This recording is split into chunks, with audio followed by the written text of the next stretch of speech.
Hi guys, MrRoflWaffles here. It's that time again, patch notes day, where we get to chew through all the crazy new stuff coming up in season 4, but there's a catch. And that's that because I'm so damn fast pumping out these videos, I've actually already covered a lot of the season 4 changes yesterday, so I'll link that video in the description down below. That's got discussion about the new zombies map, about leaks regarding Zombies Chronicles 2, about all sorts of other bits and pieces. But in this video, we'll be talking about everything else that's in the patch and all the other new zombies content and news that's just been announced today. To begin with, Operation Excision, the second main quest for Outbreak, now has a launch time. Specifically, it's 10 AM Pacific on June 17th, which translates to 6 PM in the UK. Also, we knew that they were going to be adding the zoo region to Outbreak, but they've now confirmed that they'll also be adding music tracks to the unknown signal rewards when you're playing on zoo. So more stuff to unlock there, which is cool. And Treyarch have also given us a little stats update saying that the number of Outbreak players is still neck and neck with round-based map players. So for all of you that are complaining, oh, there's no content for the people that like round-based stuff, there's kind of a reason for that, and that's that not as many people like that as we expected. I thought that it would be like 90% round-based, 10% Outbreak, but apparently they found a winning formula with Outbreak, and it's eating into that kind of real estate, I suppose, of the regular round-based maps. So curious to see how that develops once we do get a new round-based map with Mauer der Toten. They'll be bringing back Onslaught Containment this season, and it'll also have support for Nuketown 84. And there are some new challenges for you to unlock, some new cool stuff. So this week, you'll have new challenges for the nail gun special weapon, as well as the PPSH SMG. And they also give us a hint that we're going to want to make sure that we've got those leveled up and we've got our skills maxed out in time for the mid-season update when Mauer's coming out.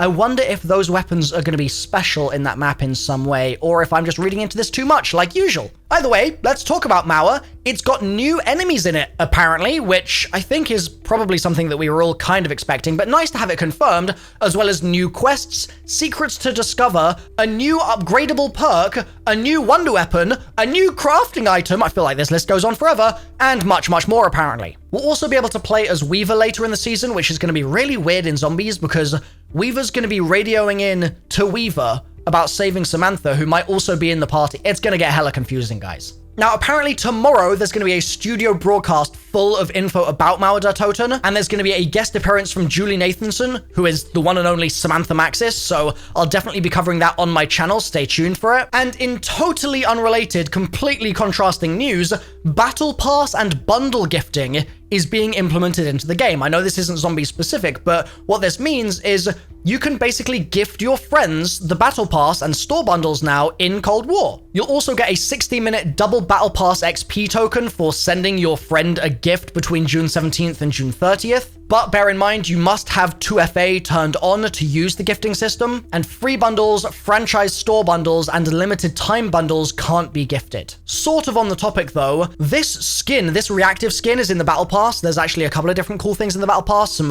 cool weapon camos and stuff like that, which I'll flick through now, but just to sort of get through those and then come back to this skin here, it's giving you like a sort of oily coat, lizard-looking, see-through, weird thing going on. I don't know how to describe it. You're a rainbow, you're an alien, or a cold-blooded lizard of some kind, I don't know, reptilian-looking ass. It looks a little bit funky, but it's also got like a color-changing mask. That's a thing that's coming to the game. I think it looks cool, maybe. Depends on your preference, really. Let me know what you think in the comments below. Now then, some changes are happening to assault rifles in the game. Basically, Treyarch have looked at how the balance changes affected things in Season 3, and they've decided that they aren't quite where they want them to be, and so the following things are happening. Suppressor muzzle attachments and agency suppressor muzzle attachments are being tweaked on pretty much all of the ARs, either to increase the range penalty or decrease it. So the XM4 is getting reduced range penalty, so it's getting a buff, whereas on the QBZ, they're increasing the range penalty, so it's going from 15% to 17% as a negative trait, remember. It's only a small percentage on each weapon though, so I wouldn't expect this to be too impactful to most of you, apart from on the FFAR, where the range penalty is being reduced on the agency suppressor muzzle attachment from 33% to 20%, which is a pretty massive change. The rest are all literally 2% changes. Now then, a challenge tracker is being implemented, so progress towards daily active challenges will now be able to be viewed in the in-game menu, basically the options menu when you pause in-game, which is such good news. Treyarch, this is music to my ears. You said it was coming before, and now it's gonna be actually coming in Season 4, so very, very hyped for that. And they've also reduced the amount of XP that you need to go through season levels, and this doesn't just affect Cold War, it affects Warzone and Modern Warfare as well. 4 new prestige levels are being added, of course, and new stuff's being added to the prestige shop, including the animated bacon calling card from Black Ops 2. We're also, of course, getting new season challenges, so in MP there'll be 20 new season challenges, just like you'd expect. And they're actually making some changes to the Outbreak main quest that already exists, main quest 1 as well, and these are really interesting. So they are disabling super sprinters in the silo when you get to that final area in Ruka, which I think I'm a fan of because those super sprinters felt really punishing really quickly. And if you happened to do the Easter egg on like round 9 or something, they would wreck you in there, sap you of all your armor, and thus sap you of all your salvage and just be frustrating. So I think that's a good change. However, this next one I'm not so sure I agree with. They've reduced the chest armor health of the boss Legion, which I just think is a shame because there's been very little so far in Cold War that's actually been a challenge. Like if you look at the entire game from D-Machine through to Outbreak, through to Firebase Z, through to whatever else you want to talk about, there just isn't a lot in there that makes you second guess whether you're strong enough to do it, or makes you question whether you've got the right strat, or makes you wonder if you'll be able to do it today and might have to just come back tomorrow and try again. It's just been really easy on the whole, and one of the pieces of feedback that I get the most often about Cold War, like I made a TikTok about it like 2 days ago, is that people say that they are literally quitting the game because there isn't enough challenge. And so the fact that they're reducing Legion's chest armor health here means that the only thing that I would say that posed a significant challenge in the game up to now is having its challenge reduced. It does only say slightly reduced, so maybe it won't be too bad, but they're also increasing the respawn delay on all zombies in the boss fight, and again, that's just going to mean that there's less of a sense of urgency in there. You can wipe a horde and then not think about anything else. You're going to have to strategize much less, and granted, I get that those zombies were really annoying, and I experienced that too, don't get me wrong. Those zombies swiping at your back while you're trying to do boss damage were super frustrating, but that's part of what makes it a boss fight. And so to just nerf all of that into the ground and make the whole thing easier kind of feels like a cop-out to me. I get it, I totally understand. Newer players might not have been able to actually manage to do that content, and that might have been a thing that maybe stopped them from playing so much Outbreak. Maybe Treyarch have numbers to back up their decisions here, etc.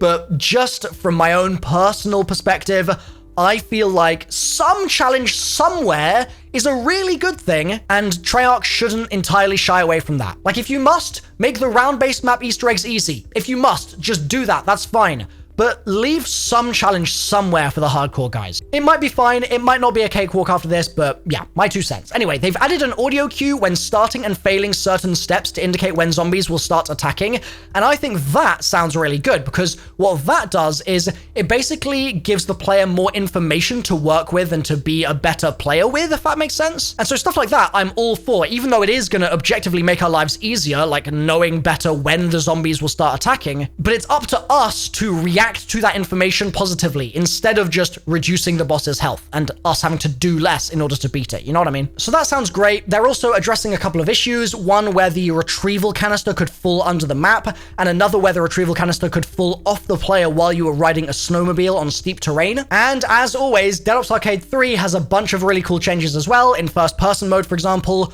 all Divine Shield orange potions are now automatically swapped out for more useful health potions. Treasure in Poppy's room will no longer time out. Chickens that are spinning out now use the player's last weapon correctly. Lots of cool stuff there. They've also improved stability for Silverback Slideways maps to reduce Charlie 285 military guerrilla error messages, which will hopefully be good news for those of you that might have experienced those, and they've closed a bunch of exploits in the wild too. Treyarch have also addressed an issue that could cause players to lose XP in zombies when returning to lobby after matches, and they've also fixed something where the Outbreak match bonus would occasionally award less XP than it should have been doing. This will feeds into the fact that there are going to be a load of new season challenges, just like we'd expect, and just like I mentioned for MP. And the Battle Pass features 4 Zombies Operator missions, which is an increase of 2 Zombies Operator missions from previous seasons, which is a good thing. So thank you, Treyarch, for doing that. I do appreciate it. Mimics, which are brain rotted, so they're in that kind of turned state, can no longer enter their disguise form. And mimics also should behave better when they're brain rotted, because previously they wouldn't always be killed, whereas now they will be. They've also addressed an issue where the Deadshot Daiquiri perk was not functioning properly on the AMP-63 pistol, which I guarantee about 2 players experienced, and